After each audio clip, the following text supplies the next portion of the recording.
Hello friends, आप में से जितने भी लोग यूपी पुलिस के लिए प्रिपरेशन कर रहे हैं, जिनका डीवीपीएसटी हो गया है या फिर होने वाला है, आप सभी लोग फाइनल मेरिट के लिए परेशान हैं, यानी कि जिनके मार्क्स थोड़े से कम हैं या फिर बॉर्डर पे हैं।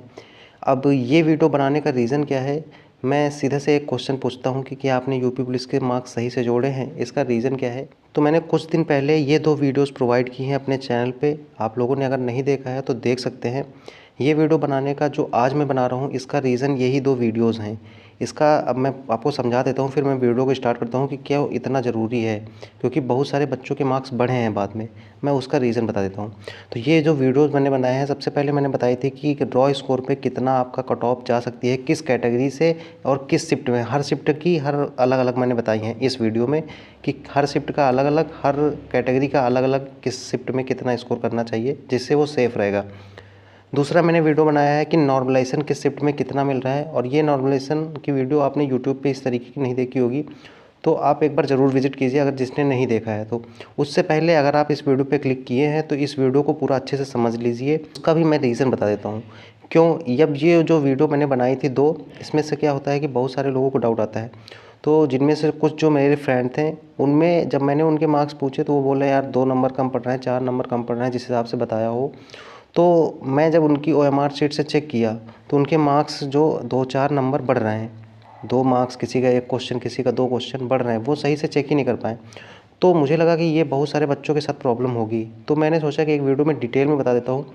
हो सकता है अभी भी आपके मार्क्स बढ़ सकते हैं, वो कैसे आप अपने मार्क्स चेक कर सकते हैं वो मैं इस वीडियो में आपको बताने वाला हूँ।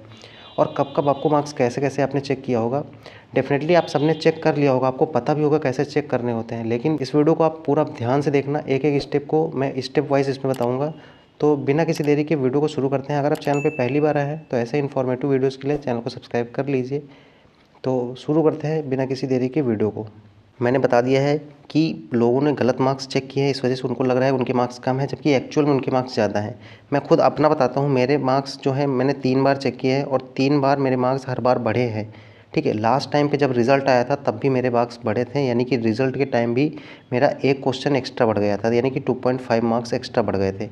ठीक, अब समझ लीजिए कैसे आपको करना होता है। आप लोगों ने कैसे किया होगा, जब यूपीपी का रिज़ल्ट आया होगा, आप सबने आंसर की डाउनलोड की होगी और आंसर की चेक की होगी। आपने जो उसमें आंसर थे उसको चेक किया होगा, आपके जो भी मार्क्स बन रहे थे उसमें कुछ क्वेश्चन गलत थे, आपने ऑब्जेक्शन किया होगा। मैं शुरू से लेकर आखिरी तक पूरी स्टेप वाइज चीज़ें बताऊंगा, तो बिल्कुल भी स्किप मत कीजिएगा, पूरा ध्यान से देखिएगा, पूरा अच्छे से समझ में आएगा। तो आप लोगों ने जब आंसर की में ऑब्जेक्शन किया होगा, उसके बाद कुछ टाइम बाद भर्ती बोर्ड एक ऑफिशियल आंसर की जारी करती है। तो अब सबसे पहले बात करते हैं कि फर्स्ट स्टेप में क्या है कि आपने जो आंसर की देखी होगी पहले वाली, उसमें जो आपके मार्क्स आए होंगे, जो भी आपके मार्क्स आए थे, उनसे कोई मतलब नहीं है हमारा। ठीक, सीधा सा फंडा है, इनको साइड में करिए। अब हम स्टेप 2 पे आते हैं। आप सबने चेक कर लिया होगा पहले स्टेप में। सेकंड स्टेप में जब आपने ऑब्जेक्ट कर दिया था पहले स्टेप में चेक करके आंसर की को, जो ऑब्जेक्शन में क्वेश्चन किए थे, जब सेकंड स्टेप में भर्ती बोर्ड ने अपनी आंसर की जारी की, उसमें कुछ क्वेश्चन कैंसिल हुए, कुछ क्वेश्चन के मल्टीपल ऑप्शन सही थे, कुछ के ऑप्शन जो हैं वो चेंज किए गए थे, यानी कि कुछ क्वेश्चन ही कैंसिल कर दिए गए थे, कुछ के ऑप्शन एक से ज़्यादा सही थे तो मल्टीपल ऑप्शन सही हुए थे, और कुछ के जो पहले सही थे वो बाद में चेंज हो गए, तो ये भी हुआ था। तो ये सेकंड स्टेप है, इसमें आपने आंसर की चेक की होगी, फिर से कैंसिल वैंसिल घटाया होगा, जो भी किया होगा। ठीक, मैं ये सब ने किया होगा, मैं आपको बता देता हूँ। अब यहाँ पे और सबसे इम्पॉर्टेंट चीज़ है कि अपनी ओएमआर शीट जो है, ओएमआर आपके पास होनी चाहिए। बहुत सारे लोग क्या किए हैं, ओएमआर में गोले गलत भरे हैं, उसकी वजह से उनके मार्क्स कम है और बोल रहे हैं कि शिफ्ट वाइज में मार्क्स कम हुए।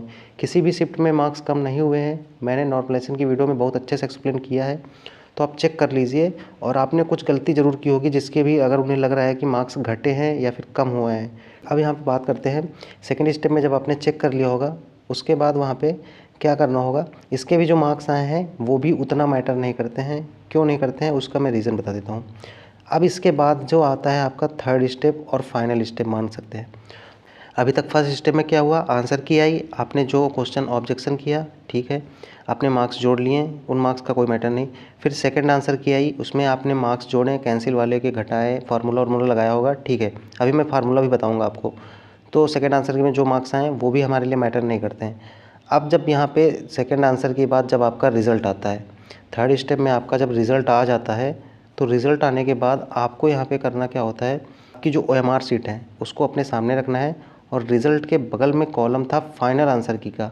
रिज़ल्ट के टाइम भी आंसर की चेंज हुई है, जिसमें मेरे खुद 1 मार्क्स एक्स्ट्रा सही हुआ है, 2.5 मार्क्स बढ़े हैं।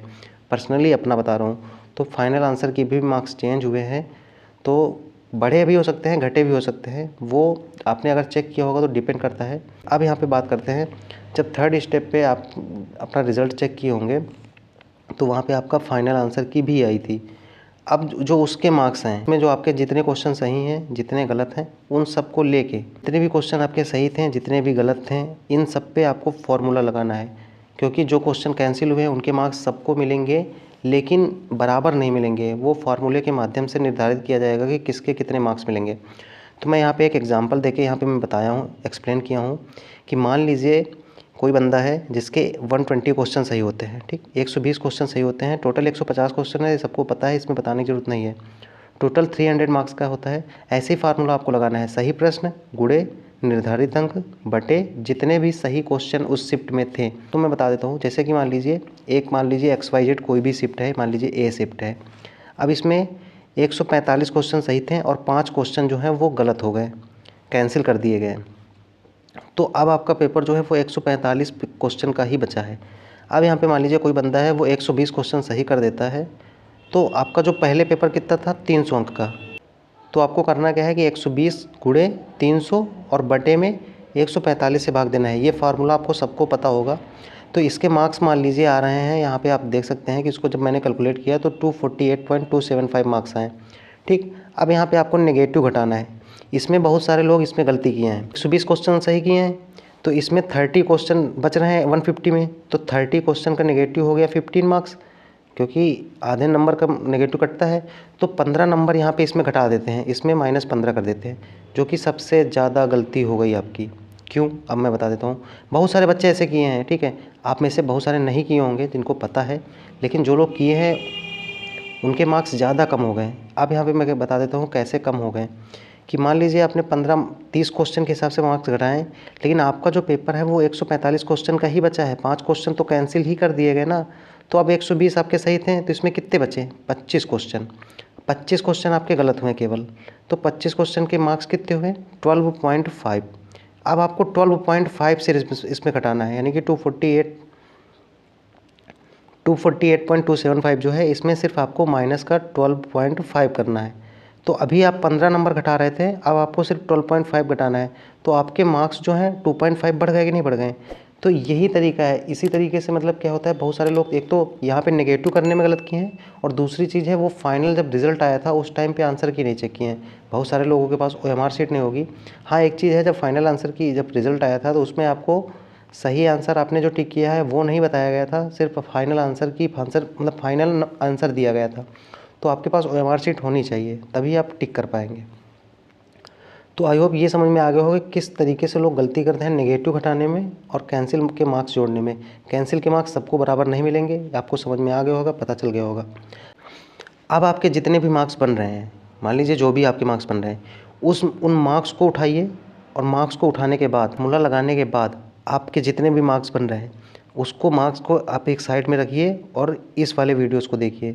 इस वाले वीडियो में मैंने बताया है हर शिफ्ट में, हर कैटेगरी वाइज अगर आपका इतना स्कोर है सेफ़ स्कोर, तो ये मान लीजिए आप फाइनल में सेफ़ रहेंगे। इसमें मैंने बहुत डिटेल में बनाया है, बहुत मेहनत करके इस वीडियो को तैयार किया था, तो आप लोग चेक कर सकते हैं। चैनल पर आपको वीडियो मिल जाएगा, हो सकता है मैं डिस्क्रिप्शन बॉक्स में भी इसकी लिंक दे दूँगा, तो वहाँ से भी आप चेक कर सकते हैं। फिर उसके बाद आपको अगर नॉर्मलाइजेशन देखना है कि अपनी शिफ्ट में कितना नॉर्मलाइजेशन हुआ है, तो इस वीडियो को चेक कर लीजिए मेरी नॉर्मलाइजेशन की, जिसमें बहुत अच्छे से डिटेल में समझाया है और काफ़ी लोगों ने इसको सपोर्ट भी किया है, तो आप जाके चेक कर सकते हैं। और किसी भी शिफ्ट में नेगेटिव मार्किंग नहीं हुई है, आपको मैं इस शिफ्ट में इस नॉर्मलाइजेशन की वीडियो में समझा दूंगा कैसे किया है, तो आप जाके इस वीडियो को देखिए। पहले इस वीडियो को देखिए नंबर 1 पे, नंबर 2 पे इसके, और आपका उसके बाद अगर कोई डाउट रहता है तो कमेंट बॉक्स में करिए। आई होप आपके जो मार्क्स हैं किस हिसाब से कैलकुलेट करने हैं, क्या सही तरीका था, उस पर आपके जो डाउट थे वो ख़त्म हो गए होंगे। तो अगर वीडियो अच्छा लगा हो तो वीडियो को लाइक कर देना, चैनल पे पहली बार हो तो सब्सक्राइब कर देना। मिलते हैं किसी नेक्स्ट वीडियो पे, तब तक के लिए प्रिपरेशन करते रहिए, खुश रहिए, मुस्कुराते रहिए। जय हिंद।